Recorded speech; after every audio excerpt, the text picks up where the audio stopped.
A Bíblia é ou não é a palavra de Deus? Será que a Bíblia é apenas um livro feito por mãos de homens? Será que são apenas fragmentos que foram apanhados e compilados de maneira aleatória e feito debaixo de interesses humanos, de interesses políticos? Ou será que esse livro, o livro mais vendido em toda a história da humanidade, é realmente algo direto do coração de Deus para os homens e contém nele palavras que devem ser usadas como referência, como regra de fé e prática? Vamos conversar sobre isso hoje. Há muito tempo, a Bíblia é alvo de discussões. Eu me lembro que quando eu era criança, eu ouvia a seguinte expressão: mas a Bíblia é feita de papel e o papel aceita tudo. Durante muito tempo, este livro tem sido alvo de perseguições e difamações e de pessoas tentando desmerecer aquilo que está escrito nela. E boa parte dessas pessoas que tentam desmerecer a Bíblia estão dentro do meio cristão. Isso começou há muito tempo atrás. Começou com as pessoas tentando desmerecer, desqualificar os primeiros 5 livros da Bíblia, os livros de Moisés, o chamado Pentateuco. E as pessoas argumentavam dizendo: isso aqui é a lei de Moisés. Era para a dispensação da lei. Nós estamos na dispensação da graça. A lei já não tem mais poder, já não está mais em vigor nos dias de hoje. Tudo bem? Foi um questionamento que foi colocado com muita veemência e por causa de alguns textos complicados que tem na lei de Moisés, isso acabou se tornando quase um consenso dentro do meio cristão, principalmente dentro do meio evangélico. Só que isso foi progredindo. E quando você chega ali na década de 90, início da década de 90 ali mais ou menos, você já ouve o discurso evoluir. Já não são mais os 5 livros de Moisés, agora é o Antigo Testamento como um todo. O Antigo Testamento, por causa de questões complicadas como o dízimo, o templo, a necessidade do templo, de cultuar o templo, de reformar o templo e tal. Então, tudo isso é colocado dentro de uma questão que deveria ser... Eu me lembro da palavra que um grande pregador aí, famoso, usou: caducidade. Ou seja, algo que caducou, como a dívida do SPC. Depois de 5 anos ela caduca e você recebe a anistia dessa dívida. E o termo que ele usou foi esse, para dizer que o Antigo Testamento como um todo já não estava mais em vigor, já não tinha mais valor teológico, valor dogmático para nós. Só que não para por aí. Isso continua.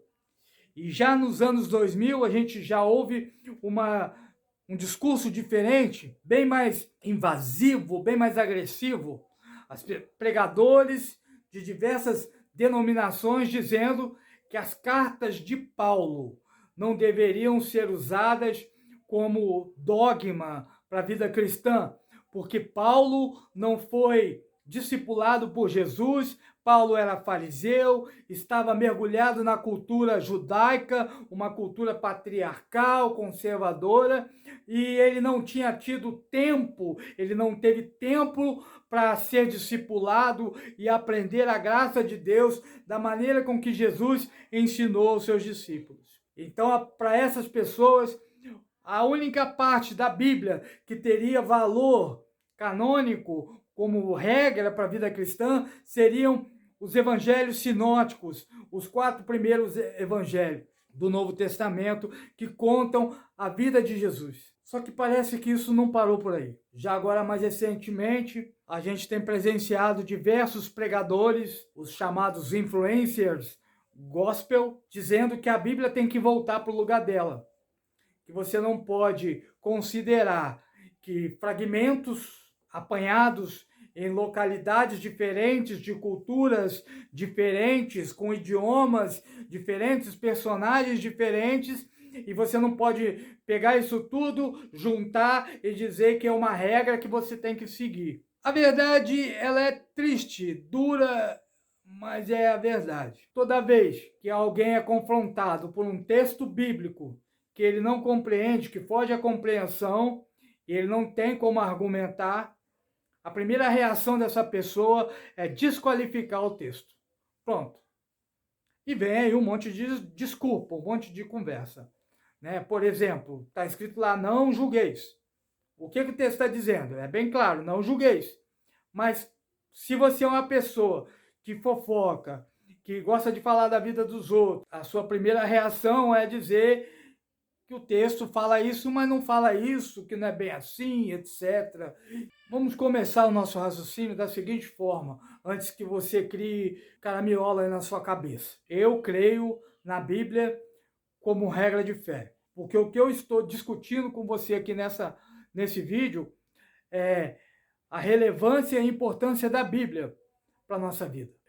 Eu creio, e aí é uma questão de fé, na Bíblia como sendo a palavra de Deus, na sua totalidade. Sim, existem textos que são de difícil explicação. Quem são os 4 seres viventes de Ezequiel, do Apocalipse? Você tem um monte de teoria para isso, mas nenhuma que explique de verdade o que pode ser. Na verdade, assim, com consistência, é isso que está dizendo. E outros textos, várias situações que são complicadas, que você precisa entender o contexto histórico, entender a cultura daquela época, para você não surtar quando lê o texto. Mas a Bíblia é incrível por causa disso. Ela não esconde nada, ela não fica mascarando os acontecimentos, ela relata os fatos de uma maneira poética, profética e linda. Sem esconder que Davi foi pecador, que Davi cometeu um adultério, um homicídio, sem esconder outras situações como Jefté, né, os filhos de Eli e por aí vai.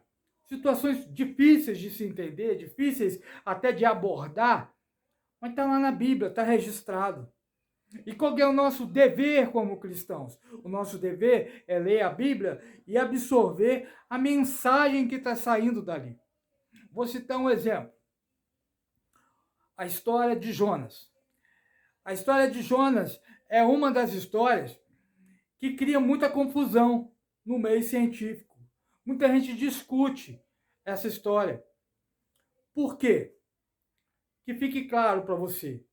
Que você entenda isso e nunca mais esqueça. Teólogo não é cientista.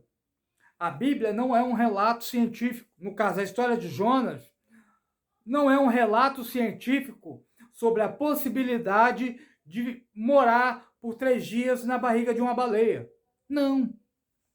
A história de Jonas fala de desobediência, fala de arrependimento, fala de perdão, fala de graça, de misericórdia. Quando a gente lê a história de Jonas e a gente vai extrair conteúdo para a nossa vida, o que interessa é exatamente o que o texto está dizendo, aquilo que pode ser praticado, que pode ser absorvido. Mais importante, se é possível ou não, se é metáfora ou se é literal, mais importante do que isso tudo é o que pode ser aplicado. Principalmente no Antigo Testamento, que, como diz o apóstolo Paulo, são figuras, são reflexos. A realidade é o que nós vivemos, a graça de Jesus Cristo. O Antigo Testamento apenas aponta para Jesus, aponta para a nossa vida. Então a gente vai ler o texto, vai absorver aquilo que é válido e que a gente pode ensinar outras pessoas. Não é que você pode pular no mar que uma baleia vai te salvar. Não, não é isso que o texto está falando. E tem muita coisa. Ah, o Mar Vermelho. Ah, o Mar Vermelho não abriu, não. O Mar Vermelho foi a maré que baixou. Não, é porque tem uma região lá que dá para atravessar. O que a história do Mar Vermelho explica? A história do Mar Vermelho explica, a abertura do Mar Vermelho, ensina que Deus livrou o seu povo, deu livramento para o seu povo por 2 vezes. Quando o povo estava encurralado, Deus abriu o mar. quando o povo estava sendo perseguido porque os egípcios estavam invadindo o mar para atravessar o mar também e assim alcançar o povo de Israel, Deus fechou o mar e livrou Israel dos egípcios. É isso que o texto está falando, de livramento, de confiar no Senhor, de tomar iniciativa, colocar o pé na água, que o mar vai se abrir, confiando em Deus, sem se desesperar. É isso que a Bíblia diz, mas as pessoas querem pegar o texto e fazer uma discussão científica ali, se é verdade, se não é, se pode, se não pode. E então, a partir disso, começa a criar um monte de discussão. E toda vez que você cria discussões que, num primeiro momento, podem desqualificar o texto bíblico, você acaba abrindo margem para que pessoas desqualifiquem partes da Bíblia que não podem ser desqualificadas, que não podem ser relativizadas. Existem textos bíblicos que as pessoas podem gostar ou podem não gostar. É o que está escrito ali. E nós somos cristãos. Nós cremos em Deus. Nós cremos na salvação em Jesus Cristo. Nós cremos no céu, no inferno. E, consequentemente, nós cremos na Bíblia. Porque é de onde nós tiramos essas informações? Da Bíblia. Se você desqualifica a Bíblia, qual passa a ser a sua referência? Nenhuma. Passa a ser a opinião do influencer. Passa a ser a opinião do youtuber. Da artista famosa lá, falando um monte de besteira. Do Zé Mané lá, dizendo um monte de coisa que ele não tem nem noção do que está falando. Você está entendendo?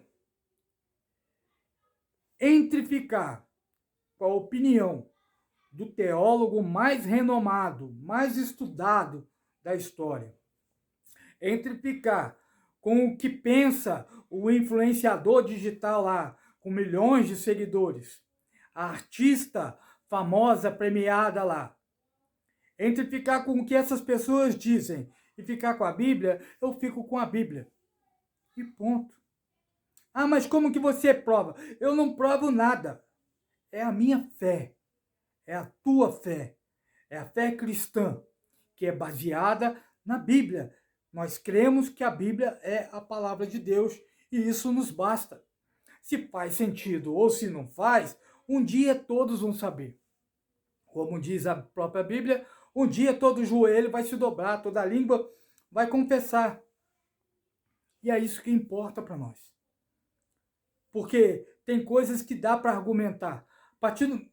Eu me lembro de uma pessoa que ela gostava de conversar sobre religião comigo. E toda vez que me encontrava, puxava algum assunto de cunho religioso para tentar polemizar e tentar, de alguma maneira, me encurralar. Até o dia que eu disse para essa pessoa, e cara, você não crê na Bíblia como sendo a palavra de Deus. Eu creio na Bíblia. E tudo que eu penso, toda a minha prática, toda a minha vida é baseada na Bíblia. Então, se você não crê na Bíblia, eu não tenho por que ficar aqui argumentando, discutindo.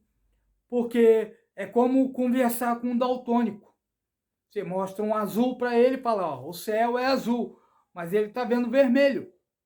É assim a pessoa que não tem fé. Você mostra a Bíblia, mas ele não acredita, porque não enxerga. Ele não tem fé. E a gente não pode culpar as pessoas porque elas não têm fé. Essa é a verdade, a fé é um dom de Deus. A pessoa não tem por que você ficar discutindo se é ou se não é.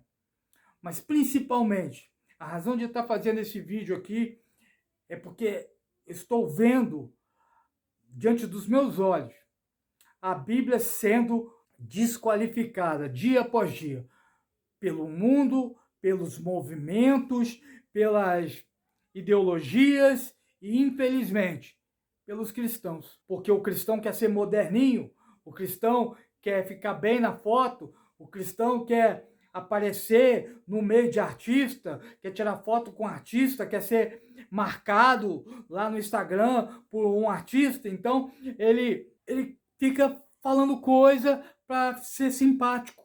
O Evangelho não tem preocupação nenhuma de ser simpático. O Evangelho tem a preocupação de ser libertador, de ser a boa nova. Só que isso vai ficar para outro vídeo. Tá? Eu quero pedir para você, em nome de Jesus, você não sabe o quanto a gente depende da sua ajuda. Curtindo esse vídeo, se inscrevendo no canal, compartilhando. A gente não segue as normas de engajamento e audiência que as redes sociais pedem, que é ficar explorando polêmica. Não, a gente tenta conversar a respeito de assuntos que estão no nosso coração, aquilo que Deus tem ministrado para a gente. E a gente depende de você, curtindo, compartilhando aí nos grupos de WhatsApp, mandando para outras pessoas, deixando o seu comentário, diga o que você pensa sobre esse assunto, diga se existe algum tema bíblico que você gostaria de que a gente conversasse aqui no canal, e a gente com toda humildade vai fazer o possível para atender. A gente responde todos os comentários, tá bom? Que Deus te abençoe, em nome de Jesus.